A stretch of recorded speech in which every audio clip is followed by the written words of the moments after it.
Assalamualaikum warahmatullahi wabarakatuh.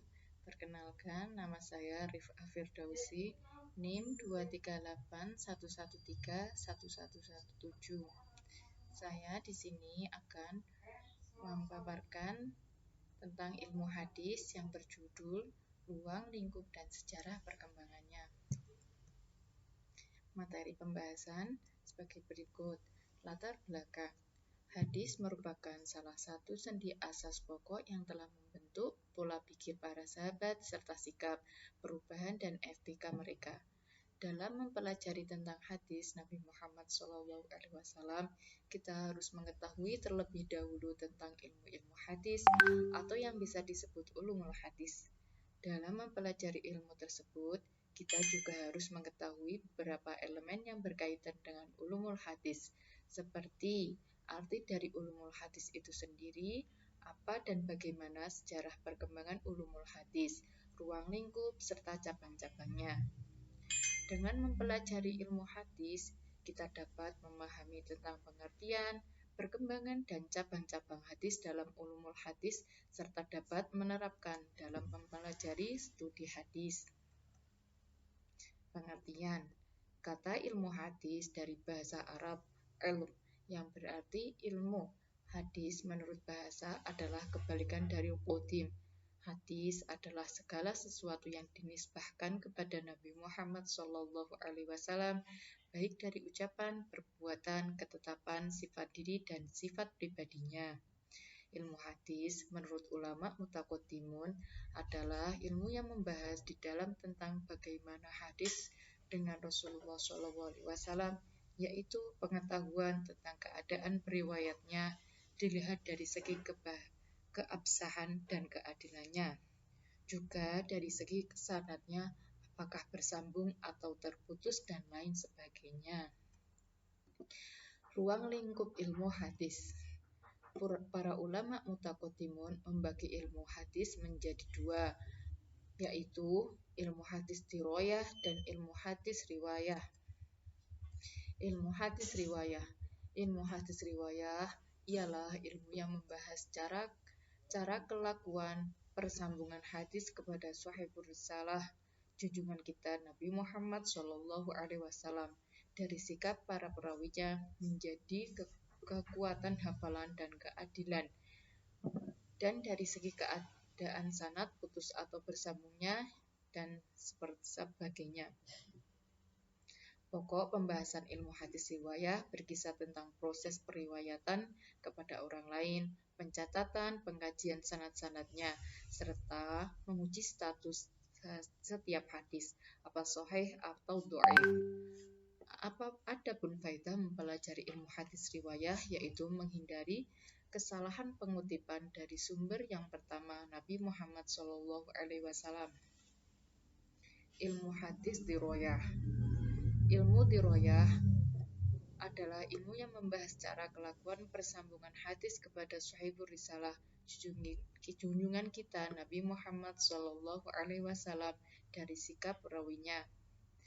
Menurut Muhammad Abu Zahud dalam kitab Al-Hadisu wal Muhadisun, objek ilmu hadis dirayah ialah meneliti kelakuan para perawi dan keadaan marwinya. Kegunaan mempelajari ilmu hadis dirayah ini antara lain dapat mengetahui pertumbuhan dan perkembangan hadis dan ilmu hadis dari masa ke masa sejak masa Nabi Muhammad SAW sampai dengan sekarang.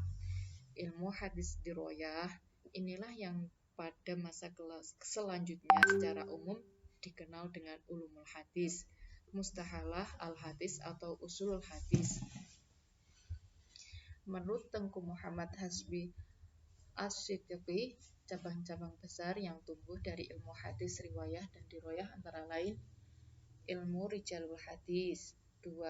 ilmu jarwi wa ta'dil, 3. ilmu fanil mubtamad, 4. ilmu i'lalil hadis, 5. ilmu ghoribil hadis, 6. ilmu hadis wal mansuh, 7. ilmu talfiqi hadis, 8. ilmu tafsir wa tahrif, 9. ilmu asbabi warudil hadis, 10. ilmu mukhtalaf dan muslih hadis. Secara umum, sejarah perkembangan ulumul hadis terbagi menjadi 3 periodisasi dari awal lahirnya ilmu hadis sampai pada saat ini. Yang pertama, periode awal, yaitu pada masa Nabi Muhammad SAW. Kedua, periode pertengahan. Yang ketiga, periode modern. Periode awal. Dalam periode inilah hadis terbentuk dan diamalkan secara konsisten oleh universal. Penerimaan hadis di masa Nabi Muhammad SAW dilakukan oleh para sahabat dekat beliau, seperti Khulafaur Rasyidin. Setelah mendapatkan hadis, para sahabat selanjutnya menghafalkan hadis tersebut. Periode pertengahan. Periode ini, masa seleksi dilanjutkan dengan masa pengembangan dan penyempurnaan sistem penyusunan kitab-kitab hadis. Masa ini dengan asyarat tahzib wa taghrib wal istidrak wal jam'i, masa pemeliharaan, penertiban dan penambahan dan penghimpunan. Ciri yang paling populer pada periode ini adalah munculnya sistem pembelajaran lewat madrasah, berbeda dengan periode klasik yang cenderung berpusat pada individu. Oleh karena itu, tidak aneh bila kemunculan setiap karya, khususnya ulumul hadis, didasarkan pada keperluan pembelajaran. Periode modern. Perkembangan ilmu hadis abad demi abad terus mengalami perkembangan dan penyempurnaan. Kegiatan ulama hadis pada periode ini berkaitan dengan upaya mensyarah kitab-kitab hadis yang sudah ada, menghimpun dan mengumpulkan hadis-hadis dari kitab-kitab yang sudah ada, mentakhrij hadis dalam kitab-kitab tertentu, dan membahas kandungan kitab-kitab hadis. Banyak yang melakukan elaborasi terhadap sebuah karya dengan melakukan pensyarahan dari kitab-kitab ilmu hadis yang terdahulu. Terima kasih. Wassalamualaikum warahmatullahi wabarakatuh.